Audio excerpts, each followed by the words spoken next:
সরকারি নিয়োগ প্রক্রিয়ায় নাক গলাবেন, আচ্ছা ঠিক আছে, নাক গলাবেন না, এটা ঠিক আছে, কিন্তু মাথা যদি গলান। আমরা পশ্চিমবঙ্গবাসী, পশ্চিমবঙ্গের শিক্ষিত বেকার যুবক যুবতী এবং পশ্চিমবঙ্গের সুধী সমাজ দেখে এসেছি গত সরকারের আমলে তারা নাক গলানো তো দূরের কথা, তারা কিন্তু মাথা গলিয়েছেন। আর মাথা গলানোর ফলে খাটের তল থেকে কোটি কোটি টাকা উদ্ধার হয়েছে, সেটা আমরা প্রত্যেকেই জানি, অবগত আছি, এবং বর্তমান সরকারের উপর আমরা তীক্ষ্ণ দৃষ্টি রেখেছি এবং আমরা আশা করছি যে খানিকাধিক নাক গলালেও মেনে নেব। কিন্তু কোন সরকার ক্ষমতা পেয়ে যদি মাথা গলানোর চেষ্টা করে, তাহলে আমরা এই শিক্ষিত যুবক যুবতী পশ্চিমবঙ্গের এবং শিক্ষক সমাজ আমরা কিন্তু এটাকে ভালো চোখে দেখব না।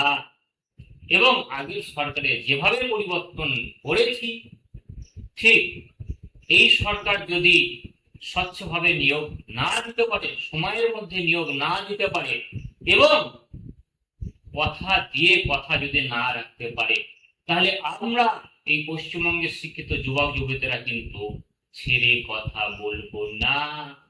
কারণ আমরা বাঙালি, আমাদেরকে সবাই চেনে যে বাঙালি কেমন জাতি।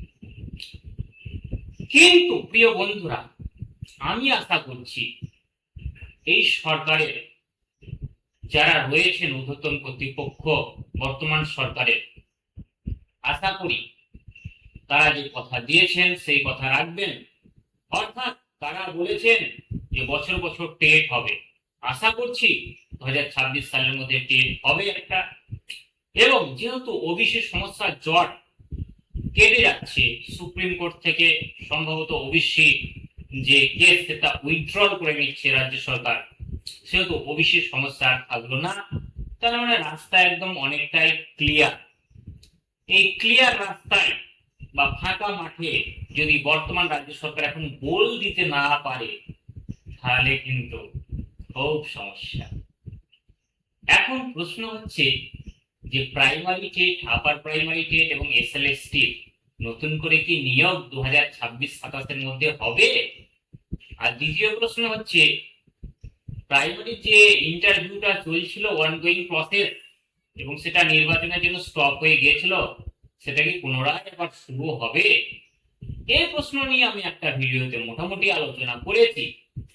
কিন্তু আপনাদের জানিয়ে রাখি যে সরকারের যদি সদিচ্ছা থাকে, সরকার যদি প্রকৃতই চায় যে না, এই বাংলার শিক্ষিত যুবক যুবতীরা ভোট দিয়ে পরিবর্তন এনেছেন, তাদের যে হকের অধিকার বা তাদের কথা ভেবে, তাদের জীবন এবং জীবিকার কথা ভেবে যদি স্বচ্ছ পদক্ষেপ নেন, তাহলে সেই স্বচ্ছ পদক্ষেপকে আমি অন্তর থেকে সাধুবাদ জানাই এবং আশা করছি সেটা বর্তমান সরকার নেবে এবং সেই সদিচ্ছা আছে বলে এখনো পর্যন্ত মনে হচ্ছে।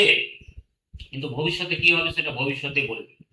তবে সরকার যেটা চাইছে এবং আমাদের যে মন্ত্রী মশাইরা রয়েছেন, শিক্ষামন্ত্রী, সেটা উচ্চশিক্ষামন্ত্রী হোক বা স্কুল শিক্ষামন্ত্রী হোক, তাদের কাছে করজোড়ে আমার একটাই অনুরোধ যে আপনারা বিষয়গুলো একটু দেখুন। এবং স্কুল শিক্ষামন্ত্রীর কাছে একটা বিশেষ অনুরোধ যে যত দ্রুত সম্ভব কমসে কম প্রাথমিকের যে ইন্টারভিউটা চলছিল, স্টপ হয়ে গেছে নির্বাচনের জন্য, সেটা পুনরায় খুব দ্রুত স্টার্ট করা হোক, মানে রিস্টার্ট করা হোক। সেটা এই মাসে হোক বা সামনের মাসে হোক, আপনারা দয়া করে রিস্টার্ট করবেন। কারণ অনেকের বয়স পেরিয়ে যাচ্ছে এবং অনেকের জীবন অতিবাহিত করতে প্রচন্ড কষ্ট হচ্ছে। তারা যত দ্রুত বিদ্যালয়ে যায়, বিদ্যালয়গুলিরও মঙ্গল, ছেলে মেয়েদেরও মঙ্গল, এবং একটা স্রোত আসবে যে না, নতুন সরকার আসার পর আবার স্টার্ট হলো এবং শিক্ষক শিক্ষিকারা নিয়োগপত্র পেয়ে বিদ্যালয়ে গেল, তার ফলে নতুন করে একটা প্রাইমারি টেট নেওয়ার রাস্তা কিন্তু খুলে যাবে। আর আপার প্রাইমারি টেটের মধ্যে তো প্রায় জট শেষের দিকে, কিছু নিয়োগ রয়েছে, সেটা হয়ে গেলেই পুরো নিয়োগ প্রক্রিয়া 2014 সালে কমপ্লিট হয়ে যাবে। এবং সরকারের কাছে আবেদন করব, আপনারা খুব দ্রুত একটা নোটিফিকেশন বের করুন এবং এবছর ডিসেম্বরের মধ্যে একটা কমসে কম আপার প্রাইমারি টেট আপনারা কন্ডাক্ট করুন। বাকি থাকলো এসএলএসটি আমি আগেই আলোচনা করেছি। এসএলএসটি 2025 সালের যে জটটা রয়েছে সেই জটটা ছাড়তে অনেকটা সময় হবে, এবং এসএলএসটির ক্ষেত্রে ইউপিএসসি মডেলে যদি হয় তাহলে পুরো সিলেবাস চেঞ্জ হতে পারে। সেই সঙ্গে কি হতে পারে, সেই সঙ্গে যে স্ট্রাকচার সেটা চেঞ্জ হতে পারে। মানে প্রথমে হয়তো প্রিলিমিনারি হবে এমসিকিউ লেভেলের, তারপর ডেসক্রিপটিভ লেভেলের মেন এক্সাম হবে, তারপরে ইন্টারভিউ হবে, তারপরে প্যানেল তৈরি হবে। এটা আশা করছি 2 বছরের মধ্যে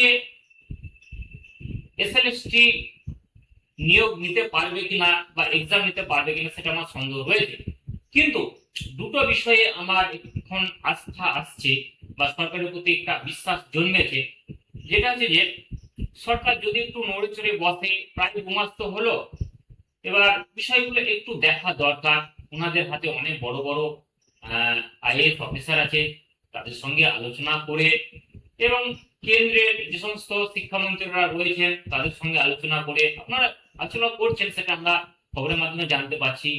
এবং আমরা আশায় বুক বাঁধছি যে না, আপনারা সত্যি স্বচ্ছভাবে নিয়োগ প্রক্রিয়াটাকে নিয়ে যাবেন, এবং যে স্কুলগুলো শিক্ষক শূন্য রয়েছে সেই স্কুলগুলোতে শিক্ষক শিক্ষিকা নিয়োগ করে পুরো শিক্ষা ব্যবস্থাটাকে একদম ফুলে ফলে ভরিয়ে তুলবেন। আগে যেমন স্কুলে গমগম করতো ছাত্রছাত্রী এবং শিক্ষক মিলে, অসাধারণ একটা পরিবেশ ছিল, এবং পড়াশোনা প্রায় বিদ্যালয়ে হয়ে যেত, টিউশনের আর দরকার হতো না।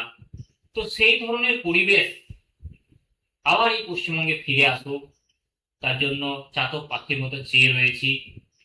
আর শিক্ষাটাকে বেসরকারীকরণের হাত থেকে আপনারা একটু রক্ষা করুন, এটা আমাদের করজোরে অনুরোধ। আরেকটা অনুরোধ যে এই যে ছেলেমেয়েরা, তারা পশ্চিমবঙ্গের শিক্ষিত ছেলে মেয়ে, তাদের জন্য মাস্টারির চাকরি মানে শিক্ষকতার চাকরি, তাছাড়াও অন্যান্য যে চাকরিগুলো রয়েছে পঞ্চায়েতের বলুন বা ডাব্লিউবিসিএস এর বলুন বা পিএসসির মাধ্যমে যে সমস্ত এক্সাম গুলো হয়, সেগুলো যত দ্রুত সম্ভব স্বচ্ছভাবে নিয়োগ করার জন্য আপনারা চেষ্টা করুন। কারণ একটা বিষয় হচ্ছে ছেলেমেয়েরা ধৈর্য ধরতে পারছে না। আগের সরকারের আমলে দুর্নীতি দেখেছে, স্বজন পোষণ দেখেছে, নেতা মন্ত্রীদের জেলে যাওয়া দেখেছে, দেখতে দেখতে তারা ক্লান্ত অবসন্ন হয়ে পড়েছে, তাদের ধৈর্য ছুটে ঘটেছে। তার জন্য বর্তমান সরকারের কাছে প্রয়োজন অনুরোধ, যেটা করবেন খুব দ্রুততার সঙ্গে করুন এবং স্বচ্ছতার সঙ্গে করুন। কারণ এই পশ্চিমবঙ্গের যুব সমাজ কিন্তু আর ধৈর্য ধরতে পারছে না, তারা আর সময় আপনাদের দিতে পারছে না।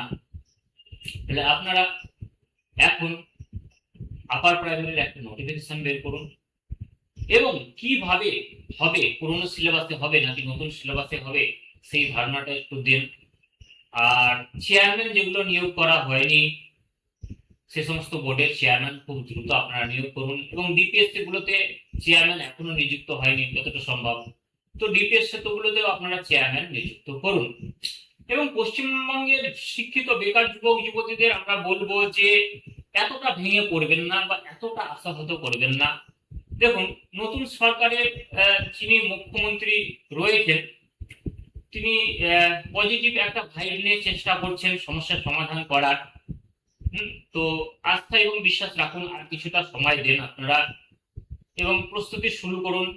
দেখুন, আকাশে মেঘ লাগলে কিন্তু সারাক্ষণ সে মেঘটা থাকে, মেঘ লাগার পর প্রচন্ড ঝড় হয়, বৃষ্টি হয়, জল হয়, তারপর কিন্তু আবার সূর্য উদিত হয়। তো পশ্চিমবঙ্গে ঝড় জল ঝঞ্ঝা প্রায় হয়ে গেছে, এখন একটা গুরুগম্ভীর পরিস্থিতি কিছু সময়ের জন্য, এরপর দেখবেন আস্তে আস্তে আবার সেই সূর্য উঠবে বা সেই আশার আলো কিন্তু আমরা দেখতে পাচ্ছি। সুতরাং প্রাইমারি টেট 2026-এ না হোক 27-এ তো হবে, আর আপার প্রাইমারিটা 2026-এই হবে বলে আমি মনে করি। সুতরাং প্রাইমারি টেটের জন্য যারা প্রস্তুতি নেবেন ভাবছেন তারা অবশ্যই নিতে পারেন, এবং আপার প্রাইমারি জন্য যারা প্রস্তুতি নেবেন ভাবছেন তারা আজ এখন থেকে প্রস্তুতি শুরু করুন, কারণ সময় হাতে খুবই কম। এই অল্প সময়ের মধ্যে আপনাদেরকে নিজেদেরকে ঘষে মেজে তৈরি করতে হবে। আর বাকি যে কথাগুলো বলবো, যে অন্যান্য এক্সাম যেগুলো রয়েছে সেগুলোও হবে এবং স্বচ্ছতার সঙ্গে হবে বলে আমি মনে করি। তাহলে অন্যান্য যে এক্সাম গুলো রয়েছে, মানে পশ্চিমবঙ্গ সরকারের পুলিশের হোক বা কনস্টেবলের হোক বা ক্লার্কশিপের হোক পিএসসির মাধ্যমে, তো সেগুলোর জন্য আপনারা পুরো দমে প্রস্তুতি শুরু করুন। বাড়িতে সেলফ স্টাডি করুন, একটু করে মোটিভেশনাল ভিডিওগুলো দেখুন, ইউটিউবে ফ্রি ক্লাসগুলো করুন। আমাদের ইউটিউব চ্যানেল অনেক ফ্রি ক্লাস আছে, সেগুলো আপনারা দেখুন। আর কিছু হ্যান্ড রিটেন নোটস নিজেরা বাড়িতে তৈরি করুন। আর বই বলতে গেলে আপার প্রাইমারি বইয়ের কথা অনেকে জিজ্ঞেস করেছেন, বা প্রাইমারি কোন কোন বই। দেখুন, বাজার চলতি যে কোনো একটা বই, যে বইয়ের সমস্ত সাবজেক্ট রয়েছে সেই মানে সে সাবজেক্ট ধরে যে কোনো একটা বই আপনারা স্যাম্পল হিসেবে বাড়িতে রাখুন, সেটা করুন। কিন্তু এই বই পড়ে কিন্তু আপনারা পাস করতে পারবেন না, সে প্রাইমারি টেট হোক বা আপার প্রাইমারি টেট হোক বা অন্য কোনো পরীক্ষা। আপনাদের পাস করতে গেলে স্পেসিফিক সাবজেক্টের জন্য আলাদা আলাদা বই কিনতে হবে, এবং সেই স্পেসিফিক সাবজেক্টের জন্য আপনারা জিকের জন্য কোন বই পড়বেন, ম্যাথের জন্য কোন বই পড়বেন, ইংলিশের গ্রামারের জন্য কোন বই পড়বেন, এগুলো আমি পরে আরেকটা ভিডিওতে বিস্তারিত বলে দেবো। এবং সিটেটে যারা প্রিপারেশন নিচ্ছেন তারা আরিহান্ত পাবলিকেশনের সাকসেস মাস্টার বইটা পড়তে পারেন, খুব ভালো বই। একটা বই পড়েই আমি কিন্তু সিটেট পেপার 1 এবং পেপার 2 মানে যে ক্লিয়ার করেছি বা ক্র্যাক করেছি। তো ওই বইটা খুবই ভালো, এবং ওদের প্র্যাকটিস সেটও পাওয়া যায়। আপার প্রাইমারি আপনারা অনেক বই আছে সোশ্যাল স্টাডিজের, যে কোনো একটা বই আপনারা কিনে নিয়ে পড়তে শুরু করুন। কিন্তু সাবজেক্ট প্রতি, যেমন হিস্ট্রির জন্য আলাদা বই, জিওগ্রাফির জন্য আলাদা বই, পলিটিক্যাল সায়েন্সের জন্য আলাদা বই আপনাদের ইন ডেপথ পড়তে হবে, কনসেপ্ট ক্লিয়ার করতে হবে, এবং সেই সঙ্গে স্যারদের ভিডিওগুলো দেখতে হবে, ক্লাসগুলো দেখতে হবে। আর মাঝে মাঝে মক টেস্ট দিতে হবে, চ্যাপ্টার ওয়াইজ মক টেস্ট দিতে হবে। আর স্যারদের যে নোটস গুলো দেবে, স্যাররা যে জিস্টটা দেবে, সেই জিস্টটা কিন্তু অসাধারণ, সেটা অমৃতের মতো আপনাদের পান করতে হবে, খুব ভালোভাবে বারবার রিভাইজ করতে হবে। এইভাবে যদি আপনারা নিজেদেরকে গড়ে তুলুন, এবং এখন থেকে যদি সময় দেন, তাহলে আপনারা অন্যদের থেকে অনেকটা এগিয়ে যাবেন। কারণ নোটিফিকেশন আসার পরে যারা বোকা স্টুডেন্ট হয়, ছাত্রছাত্রী হয়, যারা নোটিফিকেশন আসে তারপর প্রস্তুতি শুরু করে, আর যারা একটু চালাক হয় বা সিরিয়াস হয়, তারা কিন্তু নোটিফিকেশন দেওয়া অনেক আগে থেকেই তাদের যেটা টার্গেট, সেই টার্গেটে একদম সম্পূর্ণ 100% ফোকাস রাখে এবং সেই মতো প্রস্তুতি শুরু করে। তো আপনারা বোকা হবেন না বা বোকা বনবেন না, এটাই আমার অনুরোধ। আপনারা সিরিয়াস হন, এবং আজ এখন থেকে যারা প্রাইমারি টেটের জন্য প্রস্তুতি নিতে চাইছেন তারা প্রাইমারি টেটের জন্য প্রস্তুতি নিন, যারা আপার প্রাইমারি টেটের জন্য প্রস্তুতি নিতে চাইছেন আপার প্রাইমারি টেটের জন্য প্রস্তুতি নিন, যারা সি টেটের জন্য প্রস্তুতি নিতে চাইছেন খুব ভালোভাবে সি টেটের জন্য প্রস্তুতি নিন, এবং রাজ্য সরকারের অন্যান্য যে সমস্ত পরীক্ষাগুলো রয়েছে সে সমস্ত পরীক্ষার প্রস্তুতি খুব সুন্দরভাবে নেন। তার মানে আপনাদের যে সবসময় পেড ব্যাচ কিনতে হবে বা অনলাইন কোর্স কিনতে হবে, সেটার কোনো মানে নেই। বাড়ি থেকে সুন্দরভাবে ভালোভাবে পড়ে এবং ইউটিউবে কিছু ফ্রি ক্লাস স্যারদের দেখে খুব সুন্দরভাবে ভালো মার্কস নিয়ে কিন্তু পরীক্ষায় পাস করা যায়, এবং চাকরিও পাওয়া যায়, সেটা আমি জোর গলায় বলছি।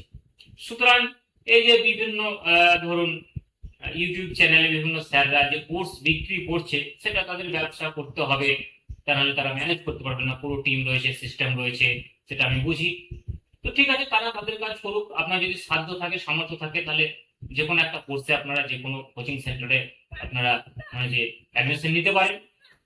আর আমাদের ক্লাসে এখন তো আমাদের এই যে চ্যানেল, এই চ্যানেলে তো ফ্রি ক্লাস করানো হচ্ছে, এবং একটা হোয়াটসঅ্যাপ গ্রুপে লিংক দেওয়া রয়েছে, সেই হোয়াটসঅ্যাপ গ্রুপে আপনারা যুক্ত হয়ে যাবেন। সেই হোয়াটসঅ্যাপ গ্রুপে আমরা ফ্রি স্টাডি মেটেরিয়ালস দিচ্ছি, এবং গুগল মিটের মাধ্যমে ফ্রি লাইভ ক্লাসও করাচ্ছি, এবং এই হোয়াটসঅ্যাপ গ্রুপের লিংক এই ভিডিও ডেসক্রিপশনে আপনারা পেয়ে যাবেন। ঠিক আছে? বা আমাদের একটা অ্যাপও রয়েছে, স্মার্ট ইংলিশ ফার্স্ট ইংলিশের, তার লিঙ্কও, এই অ্যাপের লিঙ্কও দেওয়া হয়েছে। সেই অ্যাপের লিঙ্ক থেকে আপনারা একটা লিঙ্ক থেকে ইনস্টল করে নেবেন। এখন প্লে স্টোরে পাবেন না, কারণ প্লে স্টোরে এখন অ্যাপটা পাবলিশ হয়নি, সময় লাগবে। আর কিভাবে লগ ইন করবেন, কিভাবে ক্লাসগুলো দেখবেন, বা ফ্রি পিডিএফ বইগুলো কিভাবে নেবেন, তারও ভিডিও রয়েছে এই চ্যানেলে, এবং লিঙ্কও আমি দিয়ে দেবো, আপনারা সেটা দেখে নেবেন। এরপরে যদি আপনাদের কিছু বলা থাকে অবশ্যই বলবেন, কিন্তু একটা কথা আমি জানিয়ে রাখি, দেখুন আমি কিন্তু সব জানতা নয়, বা আমি কিন্তু সব জানতা গামছাওয়ালাও নয়।